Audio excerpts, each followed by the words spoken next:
Assalamualaikum warahmatullahi wabarakatuh. Waalaikumsalam. Alhamdulillahil karimir rahman, 'allamal Qur'an, khalaqal insana 'allamahul bayan. Asyhadu an la ilaha illallah wa asyhadu anna Muhammadan abduhu wa rasuluh. Allahumma shalli ala Muhammad wa ala ali Muhammad. Bapak, Ibu-ibu jamaah kajian ba'da maghrib yang dirahmati oleh Allah Subhanahu wa taala. Pertama, marilah kita panjatkan rasa syukur kehadirat Allah Subhanahu wa taala yang dimana atas limpahan karunia-Nya, rahmatnya dan hidayah pada kita semua, sehingga alhamdulillah kita masih diberikan nikmat berupa iman, Islam, dan tentu saja nikmat kesehatan, yang dimana pada malam hari ini kita bermuhajahah pada kesempatan kali ini. Semoga niat kita untuk menuntut ilmu pada malam hari ini diberkahi oleh Allah Subhanahu wa taala. Amin. Salawat dan salam senantiasa tercurah limpahkan kepada uswatun hasanah kita Nabi Muhammad sallallahu alaihi wasallam, di mana kita selaku umatnya senantiasa istiqomah menjalankan risalah kenabian, dan semoga kita mendapatkan syafaat di yaumil akhir nanti. Amin amin ya rabbal alamin. Baik Bapak Ibu, alhamdulillah sudah hadir di tengah-tengah kita pemateri pada malam hari ini Al-Ustaz Dr. Andes Haji Anhar Ansori MSc PhD. Kita sapa dulu. Assalamualaikum Ustaz. Waalaikumsalam. Ya. Bagaimana kabarnya Ustaz?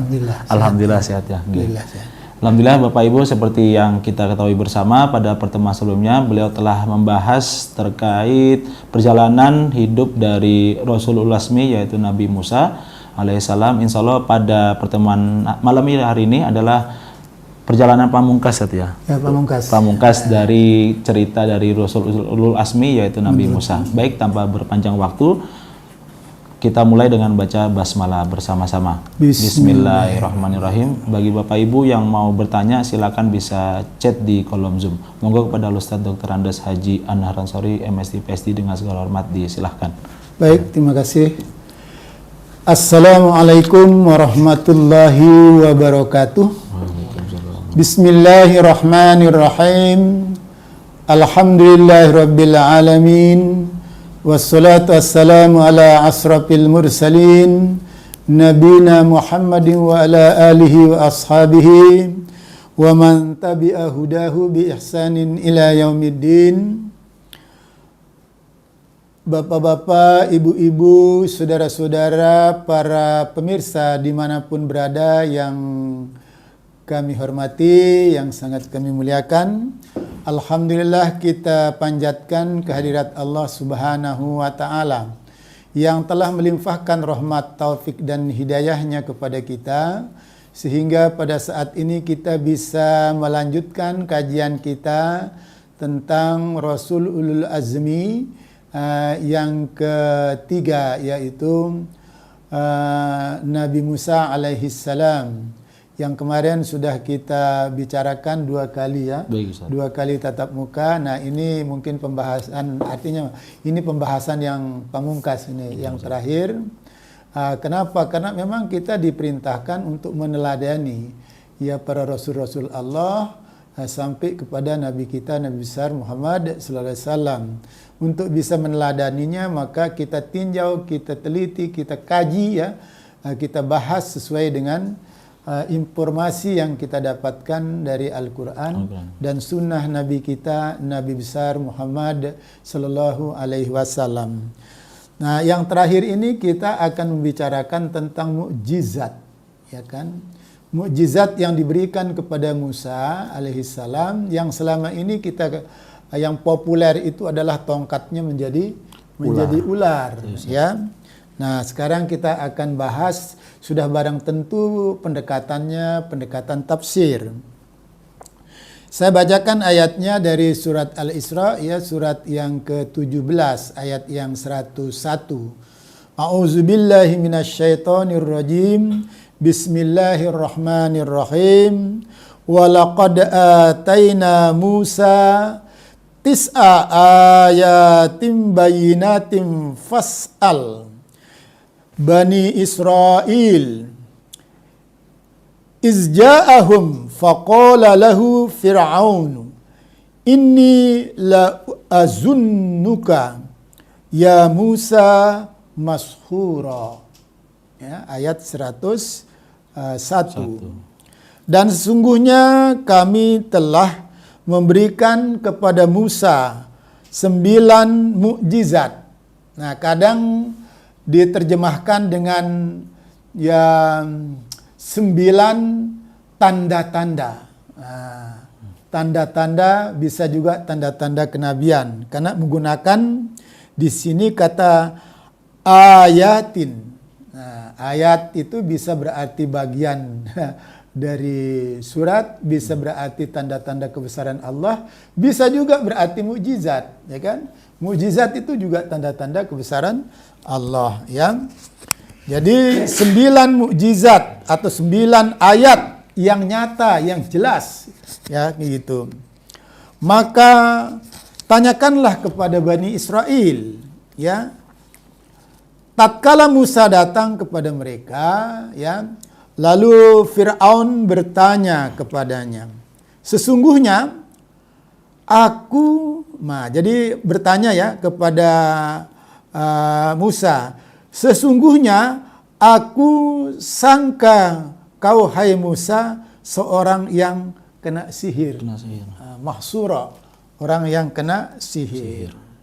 Nah, sekali lagi kata ayat di situ bisa dimaknakan mukjizat, bisa dimaknakan ya memang ayat atau tanda-tanda kebesaran Allah yang nyata gitu, bisa ya, atau ayat-ayat yang nyata juga bisa, supaya kita tidak kaku memahaminya.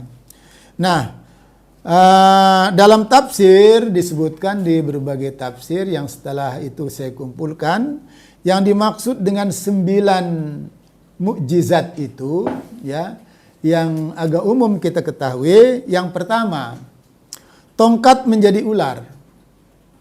Tongkat juga bisa digunakan untuk membelah lautan. Nah, ini mukjizat hissi nih. Ya, jadi sekali lagi yang saya katakan di sini kata ayat bermakna mukjizat hissi ada 9, ya. Yang pertama tongkat menjadi ular. Kedua, apabila dikepit, ya, tangan kanannya di ketiak sebelah tangan kirinya, ya, kalau dikeluarkan dia akan mengeluarkan cahaya, sinar, gitu. Itu mukjizat. Yang kedua. Yang ketiga, taufan bisa menghancurkan bangunan. Gitu. Karena terjadi pada zaman Musa. Ya, karena sebagai laknat Allah, ya, sebagai ujian juga dari Allah itu Allah menurunkan azab, ya kan begitu. Yang berupa taufan, ya. Kalau zaman Nabi Nuh alaihi salam banjir yang menghabiskan manusia kecuali yang ada di dalam perahu, ya kan gitu, ya. Lalu yang keempat, ya, bahaya belalang yang memakan tanaman para penduduk. Nah, ini juga mukjizat hissi. Yang 9 yang saya terangkan ini mukjizat hissi, ya. Mukjizat yang memang ada faktanya, bisa dibuktikan, bisa dilihat, tapi tidak bisa dinalar langsung kecuali kalau kita berlandaskan ayat Allah, maka tidak ada sesuatu yang mustahil. Nah, gitu. Itu yang keempat, ya. Lalu yang kelima, bahaya kutu busuk. Nah, jadi yang mengganggu, ya, dan tuna. Gitu. Kutu busuk, ada 2 tuna itu yang mengganggu kehidupan masyarakat itu. Jadi orang takut, ya. Lalu yang keenam, bahaya katak yang sangat banyak. Ya, ini bisa merusak banyak hal itu. Ya, toh? Lalu yang ketujuh, sungai Nil yang mengalirkan air yang menyerupai darah. Nah, ini dilihat itu. Ini sebagai bukti yang nyata. Makanya ayat, jadi disebutkan dalam ayat tadi bahwa ayatin mubayyinatin. Jadi mukjizat-mukjizat yang nyata, artinya mukjizat hissi, ya, diperlihatkan kepada kaum Fir'aun pada saat itu agar mereka berpikir, ya toh. Lalu selanjutnya Mesir ditimpa kemarau yang sangat panjang. Jadi pernah Mesir itu dalam sejarah perjalanan hidup di Mesir pada zaman Fir'aun dan zamannya Musa itu, ya, itu ya diuji oleh Allah, ya, dengan kekurangan pangan, ya, kekurangan pangan. Jadi musim kemarau, ya akhirnya ya Mesir ditimpa kemarau yang sangat panjang, pada akhirnya berakibat kepada kemarau panjang itu berakibat kepada terganggunya roda perekonomian juga, ya gitu. Banyak yang terganggu, ya, dengan kemarau yang sangat panjang itu. Lalu yang ke-9, ya, rusaknya hasil bumi, ya, dan berjangkitnya penyakit. Nah ini, kalau sudah hasil bumi, ya rusak, lalu penyakit itu berjangkit, nah ini akan sangat menggelisahkan dan sangat menyengsarakan. Kalau sudah mukjizat ini diperlihatkan dengan nyata, ya, oleh Allah Subhanahu wa taala, tidak juga mereka mau sadar. Nah, itu kan persoalannya itu. Walaupun nanti yang agak besar pengaruhnya adalah mukjizat yang tongkat yang bisa berubah berwujud ular, yang memakan tongkat-tongkat jadi-jadian daripada tukang sihir, ya toh. Lalu para tukang sihir itu terperangah, ya toh. Wah, ini bukan sihir ini. Kalau sihir dengan sihir, mustahil sihir saya bisa kalah. Nah, gitu. Ini bukan sihir. Akhirnya berangkat dari keyakinan itu, dengan pendekatan mukjizat hissi ini, akhirnya para tukang sihir itu masuk Islam. Nah, ini bukti-bukti kebenaran Musa sebagai Rasul diturunkan oleh Allah Subhanahu wa taala. Lalu Musa diberikan suatu kekuatan yang luar biasa, ya, secara zahir, ya. Nah, jadi begitu. Tapi ada juga pandangan lain, nah gitu. Dalam ini kan ayatun bayinah, ya toh.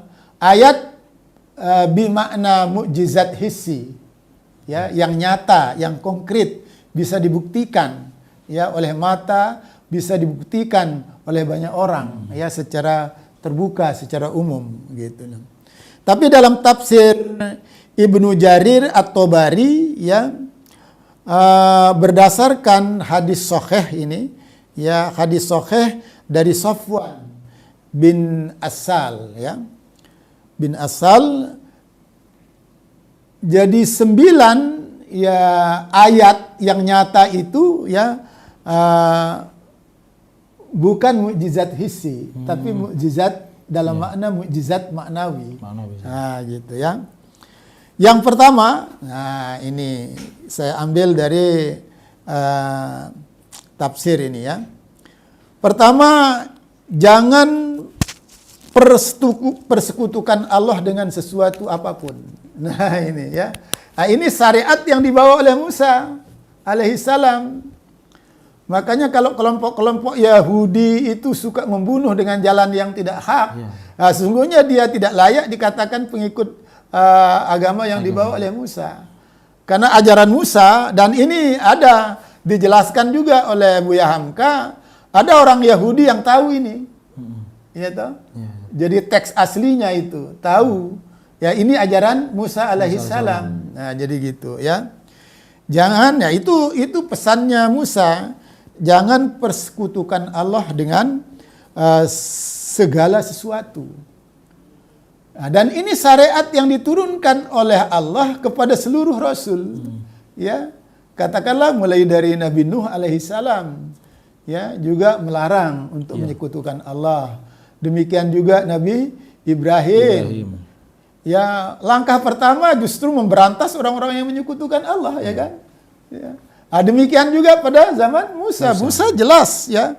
Yang dimaksud di sini Musa diberikan 9 ayat-ayat yang nyata, dalam arti tadi nyata mukjizat hissi, dari lalu kita lihat dari mukjizat maknawinya, karena ada tafsir, ya, dari At-Tabari itu, ya. Nah, sampai kepada Nabi Isa alaihissalam juga begitu, Nabi Isa alaihissalam mengajak orang hanya beriman dan menyembah kepada Allah, bukan kepada Trinitas. Ya. Bukan. Dan sekarang sudah dibuktikan oleh orang yang mau jujur berpikir, mau jujur belajar, jujur membaca, jujur belajar, ya toh. Nah, banyak para teknokrat gereja, ya banyak pastor sudah masuk Islam. Ya, Sekali lagi yang seperti pernah saya katakan, kalau orang betul-betul berpikir ingin mencari kebenaran, lepas dari pengaruh isme-isme, paham-paham, maka mesti akan diberikan petunjuk oleh Allah Subhanahu wa taala. Ya kan?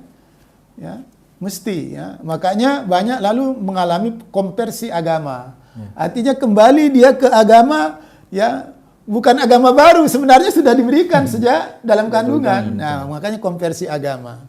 Ya, ini yang sekarang mungkin satu gejala kebangkitan Islam secara kosmopolit ya. Di berbagai belahan dunia itu sudah mulai ya, orang-orang yang kafir itu sudah mulai melirik Islam. Karena memang ini persoalan politik aja ini. Ya toh. Saya pernah membaca tentang Barat memfitnah Islam, itu luar biasa. Karena yang dibaca oleh orang-orang Barat itu, orang-orang kafir Barat itu adalah yang Islam yang dikarang oleh para orientalis, yang semuanya itu menjelekkan Islam sebenarnya, kan gitu loh. Jadi seperti itu, ya Islam dinista-nistakan gitu loh. Jadi itu sudah dari mereka itu. Propaganda Barat itu sebenarnya. Nah iya, makanya saya punya buku tentang Islam memfitnah Barat, itu saya punya buku tentang itu. Barat memfitnah Islam. Yaitu saya membaca itu, yaitu dikatakan wah teroris ini. Ya, betul, ini hati-hati loh. Jangan sematkan istilah teroris itu kepada Islam. Berdosa kita ini, apalagi orang Islam akan menyematkan istilah teroris kepada umat Islam. Nah, berarti menghina Islam itu. Ya, tidak ada itu kosakata politik itu. Ingin menyudutkan Islam. Ya toh? Seperti kemarin saya baca asik juga saya, ternyata Islam yang sesungguhnya yang saya baca berbeda 180 derajat dari Islam yang saya baca yang dikarang oleh orang-orang Kristen, katanya begitu. Nah, jadi luar biasa, Islam tukang membunuh, Islam ini. Tapi setelah belajar mereka yang sungguhnya bahkan dia meninggalkan kemewahan dunia demi keyakinan baru, ya toh, yang telah diberi petunjuk oleh Allah Subhanahu wa taala. Nah itu, ini tugas para rasul seluruhnya. Makanya dalam konteks ini semua rasul punya misi yang sama. Mentauhidkan Allah, menyembah hanya kepada Allah. Nah, ini perintah Musa itu. Terus yang kedua, jangan mencuri. Nah, jadi kan ini juga begitu, ya toh. Saya belum dapat datanya, tapi kalau dari Nuh alaihissalam saya belum menemukan secara rinci. Tapi ini rinci nih, ya toh, penafsiran dari ayat tadi itu. Ya, jangan mencuri. Dari dulu memang mencuri itu kan menzalimi orang, ya kan? Makanya pada prinsipnya Islam tidak boleh ya melarang kita, artinya melarang kita untuk menzalimi siapapun itu. Apalagi dia Islam, dia kafir pun tidak boleh dizalimi. Nah, jadi seperti itulah Islam itu. Ya, makanya ini juga diajarkan oleh Nabi kita. Ya, dalam Al-Quran sudah jelas itu. Ya, dalam surat Al-Furqan Allah berfirman, "Wala yaqtuluna an-nafsallati illa bighairi haqq, wala yaznun." Gitu. Dua-duanya masuk ini. Ya, relevan sekali dengan ajaran Quran ini. Apa yang disampaikan oleh Nabi Musa alaihissalam, ya, jangan kau sekutukan Tuhan, ya, dengan apapun. Lalu jangan kau mencuri. Ya, mencuri juga di dalam Al-Quran juga ada, ya toh. Terus nanti juga ada ya kesamaan-kesamaannya ya. Mencuri, ini sekarang kan pencurian itu tingkatnya modern sekali, ya toh. Jadi pencuri yang kelas kakap itu para koruptor. Ya, itu sudah ada. Jadi para koruptor itu sekarang ada di seluruh lini pemerintahan kita. Seluruh departemen kita ada pencurinya itu. Pencuri-pencuri laten itu ada. Kelihatan dia berdasi ya, tapi dalam hatinya itu penjilat, perampok. Nah, jadi begitu. Perampok itu. Nah, jadi seperti itu ya. Itu yang kedua ya. Yang ketiga, jangan berzina. Ini yang saya sebutkan tadi. Jadi, oke, kita ambil dari Nabi Musa alaihissalam. Sebelumnya juga iya ya toh. Tapi secara konkret ya, ajaran Taurat itu ya melarang kaum Yahudi pada saat itu berzina. Berzina Ya, melarang itu berzina. Tapi justru yang dipraktikkan oleh orang Yahudi sebaliknya kan. Iya. Nah, artinya dilanggar ayat ini. Ya. Sampai kepada Nabi kita, Nabi besar Muhammad SAW ya. Dijelaskan itu dalam surat Al-Furqan, saya katakan tadi, iya betul, surat Al-Furqan sekitar ayat 65-an itu. Jadi disebutkan tadi bahwa wala yaqtuluna an-nafsallati illa bighairil haq wala yaznun. Jangan kau berzina. Nah, gitu. Jangan kau berzina. Nah, ini larangan-larangan, sementara waduh muncul LGBT ini macam-macam, ya toh. Pada zaman Nabi kita ditegaskan lagi, ya toh. Jadi Islam sejak dahulu melarang perbuatan itu. Ya, melarang kita menyembah selain Allah, melarang kita mencuri. Ya. Supaya kita jangan menzalimi orang lain, jangan menderitakan orang lain dengan sikap perilaku kita. Lalu yang ketiga, jangan berzina. Ya, persoalannya apa ini? Ya, persoalannya karena ya manusia itu kan lebih mulia dari binatang, makanya perilakunya harus lebih mulia, ya kan? Ya, binatang diberikan nafsu syahwat. Nah, tapi karena dia tidak punya pikiran, maka diberikan kebebasan bagi dia. Tidak ada konteksnya dengan hukum. Tapi karena kita manusia, supaya harkat dan martabat kita tetap terjaga kemuliaannya di hadapan Allah, ya, lalu jelas ya keturunan kita, ya toh. Makanya harus diawali ya proses evolusi manusia itu dengan akad nikah yang sah. Jadi begitu, ya. Ya, ini ditegaskan lagi. Kenapa ditegaskan lagi ke zaman Nabi kita? Karena penyimpangan itu mulai ya setelah Nabi Musa alaihissalam tiada bangkit lagi penentang-penentang agama. Ya, terus nanti sampai zaman ya Isa juga Nabi begitu, penentang lagi, ya. Ya toh. Setelah Isa tiada, muncul lagi penentangan, generasi-generasi baru yang menentang. Akhirnya diutus lagi 500 tahun setelah itu, ya, setelah Nabi Isa. Sekitar 500 tahun setelah Nabi Isa meninggal, diutus Nabi kita, Nabi Muhammad SAW, dengan membawa kanun, ya, undang-undang kehidupan, yaitu Quran. Ya toh. Dan sama isinya ini dengan Taurat ini. Sama isinya dengan Taurat ini, ya. Itu yang ketiga, ya, jangan berzina, ya. Zina itu adalah perbuatan yang sangat dikutuk, yang sangat dibenci oleh Allah Subhanahu wa Ta'ala, ya toh. Lalu yang keempat, jangan jangan berzina, ya, betul. Yang ketiga itu. Ini jangan membunuh. Ya, baru yang keempat ini saya salah baca tadi. Jangan membunuh sesuatu yang diharamkan Allah kecuali menurut kebenaran. Ini maksudnya jangan kita membunuh kecuali dengan jalan yang hak. Oh, berarti boleh membunuh, boleh. Ya, jalan yang hak umpamanya apa? Nah, kita beri contoh. Kita membunuh musuh dalam medan tempur. Ya, kalau kita membunuh, ya, itu jihad di jalan Allah, itu hak. Kalau kita terbunuh, syahid. Kan gitu. Kita terbunuh, syahid. Ya. Kita membunuh, ya, jihad. Ya, berpahala kita karena kita membunuh musuh di medan tempur, ya. Makanya itu yang pertama, ya toh. Kita membunuh dengan jalan yang hak. Itu contohnya tadi. Terus yang kedua, kita membunuh tapi tidak sengaja. Kan biasa itu kadang terjadi, ya, ketidaksengajaan. Umpamanya apa? tabrakan, Kecelakaan. ya, Ustaz, kecelakaan. Apa memang sengaja mencelakakan orang? Saya pikir tidak. Iya, tidak, Ustaz. Iya toh. Ya, jadi kalau tidak sengaja tidak apa-apa. Iya. Ya toh, tidak bersalah kita. Ya toh. Jadi seperti itu. Kalau tidak sengaja tidak bermasalah. Kalau sengaja itulah yang bermasalah. Terus yang ketiga, kita seperti ini contohnya ya.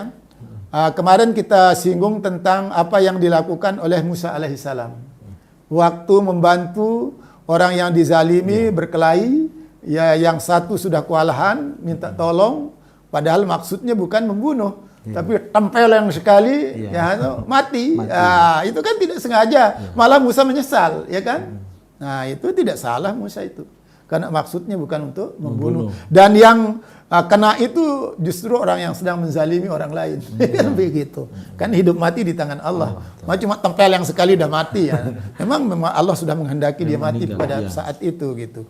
Artinya itu peringatan keras kan gitu. Bagi orang yang suka menzalimi orang lain. Nah, gitu. Terus yang ketiga ya, kita mati dalam upaya membela keluarga kita. Membela keluarga kita, kita berada dalam jalan yang benar. Umpamanya ada perampok datang, dan itu kan biasa di Indonesia.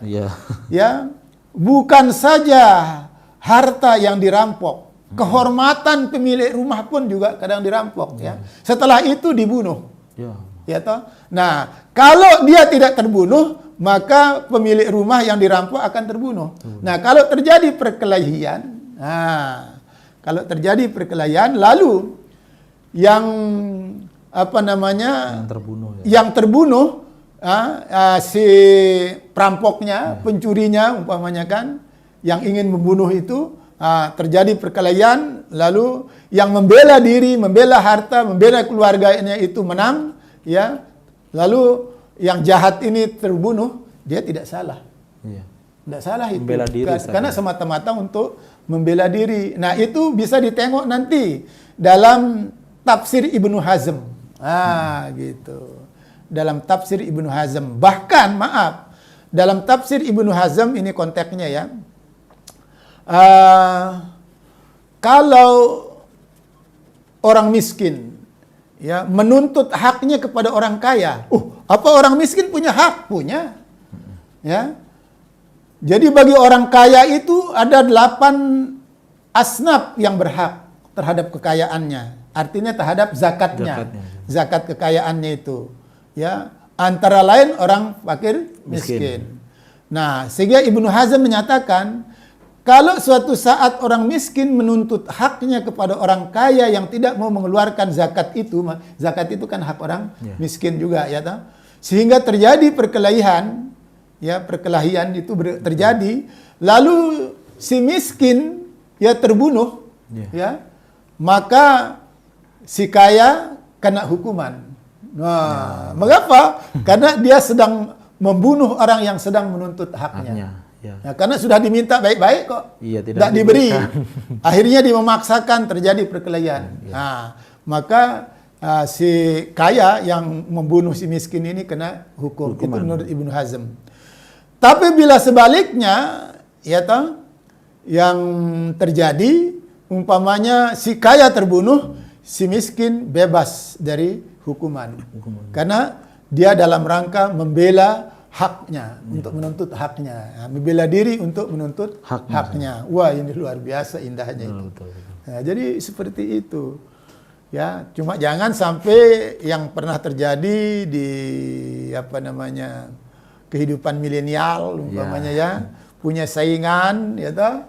Ya mungkin kekasihnya ya disamperi orang, diapeli orang, marah sejadi-jadinya ya toh. Terus akhirnya ditunggu keluar dari situ ya diserang, tancap, disobelati di perut, mati. Ini jalan yang tidak hak. Ada yang begitu. Ini bukan sekedar cerita, tapi ada faktanya. Banyak gitu. di masyarakat. Nah, di masyarakat kita, masyarakat milenial itu. Nah, ini orang-orang yang sudah barang tentu terlepas dari iman, kan begitu ya. Yang begitu itu belum istri saja kok sudah membabi buta, membunuh orang, ya kan. Kalau saya berbeda, Ustadz Dika ya. Kalau ada yang mengganggu, yang menggoda dalam arti orang yang saya sukai, saya suruh malah silahkan. Ya, untuk apa? Untuk menguji seberapa jauh maunya sama kita, ya kan? Kalau dia betul-betul mau, walaupun 100 orang mendekati akan mental, ya kan begitu, ya toh? Jadi gitu. Kalau saya semakin banyak yang mengganggu, semakin banyak yang mau malah senang saya. Senang saya. Ingin mengetahui kan begitu. Seberapa jauh istiqomahnya, ya cintanya sama kita kan begitu.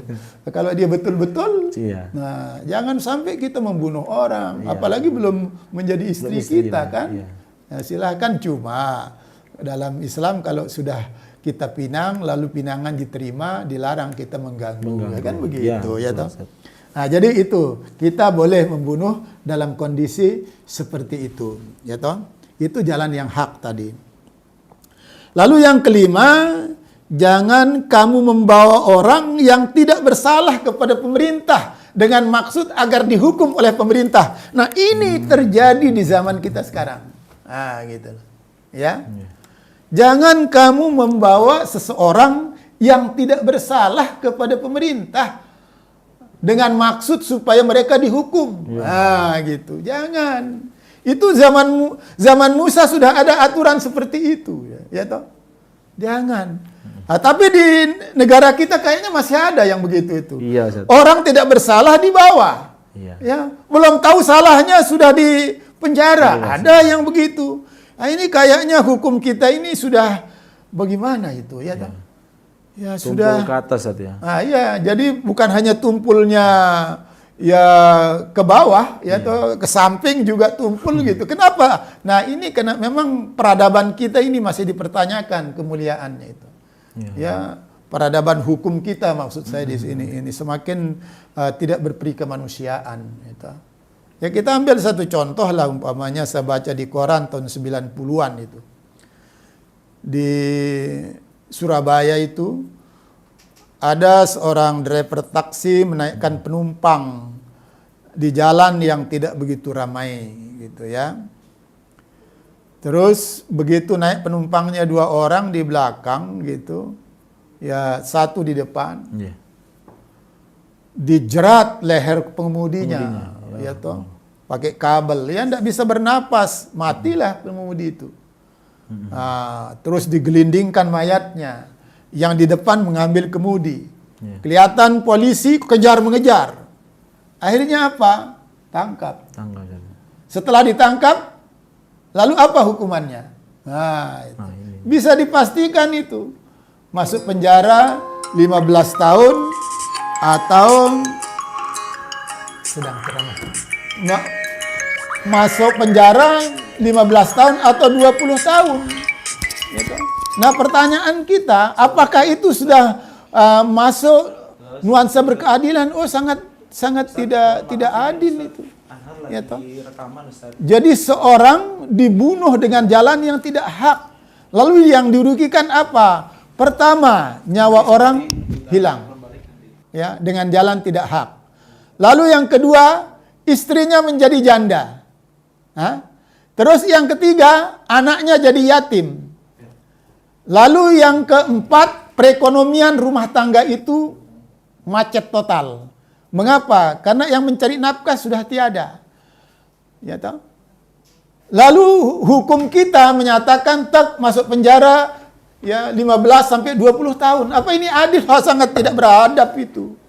Ya, maka malah saya pernah punya teman itu ya. Punya teman ya wartawan. Ada seseorang tadi itu yang saya cerita, dia membunuh saingannya karena dia mengganggu ceweknya. Kenapa kamu masuk penjara? Dia tidak mengatakan saya membunuh saingan saya, tidak. Jawabannya apa? Saya ingin makan gratis. Nah, gitu. Saya sebelum masuk penjara itu makan saya kadang sekali sehari, itu juga apa adanya katanya gitu ya. Tapi setelah masuk penjara, ya makannya teratur. Tidak perlu beli kemana-mana, sudah disiapkan. Ya biasalah kerjaan bakti sebagai olahraga juga katanya gitu. Nah gitu. Jadi tatanan hukum di negara kita itu tidak mendidik, ya.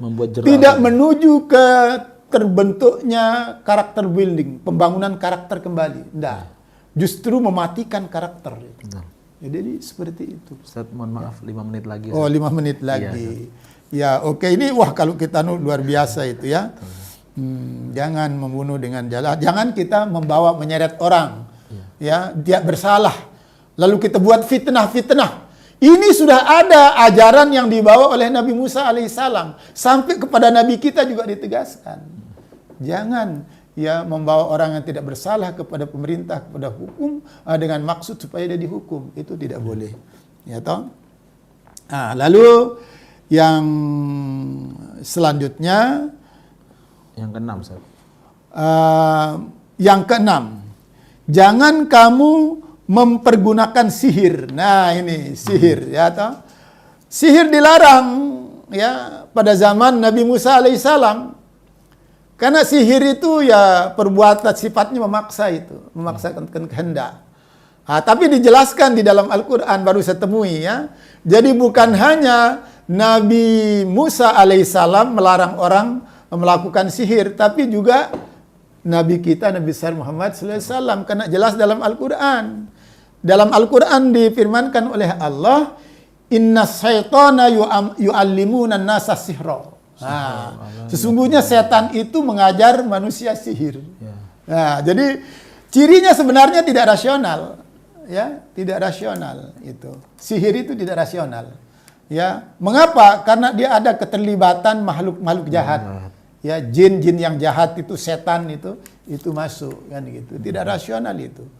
Ya dulu, ya ini kalau saya cerita panjang itu. Ada namanya ilmu bangru kalau di Lombok itu ya, apalagi di Sumbawa itu ya kan.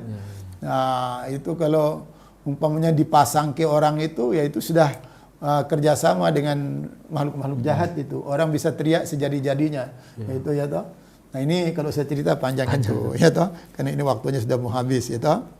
Lalu yang ketujuh, jangan kamu makan riba. Nah ini. Jadi Musa alaihissalam sudah melarang kaumnya jangan sampai memakan riba. Jangan. Makanya jangan praktik rentenir itu sejak dulu.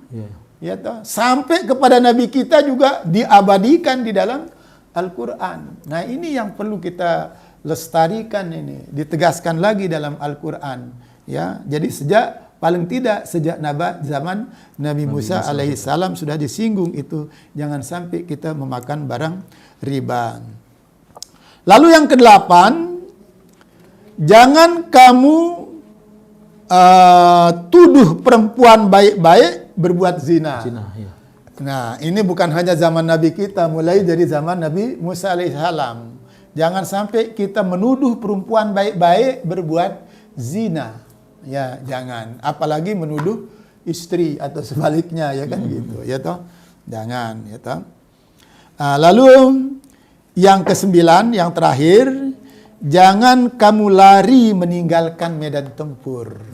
Nah, ini supaya kita menunjukkan sikap istiqomah kita berjuang membela agama Allah, supaya kita jangan rugi. Makanya kita tidak boleh lari dari medan tempur.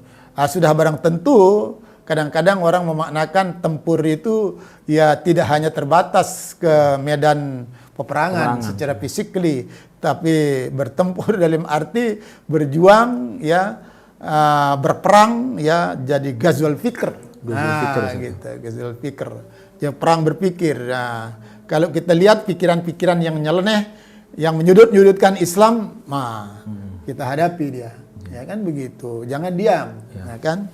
Baik, saya pikir ini yang bisa saya sampaikan ya, kajian terakhir tentang mukjizat hissi dan mukjizat maknawi yang diberikan kepada Musa alaihissalam. Mukjizat hissi ada 9, mukjizat maknawi ada 9 menurut tafsir At-Tabari ya, berdasarkan juga hadis sahih ya. Jadi saya pikir itu saja. Semoga apa yang saya sampaikan bisa menambah wawasan kita, menambah ya keluasan pemahaman kita terhadap para Rasul Ulul Azmi, dan dapat menyontoh ya apa yang mereka lakukan, keistiqomahan juga di dalam beragama. Bisa kita contoh.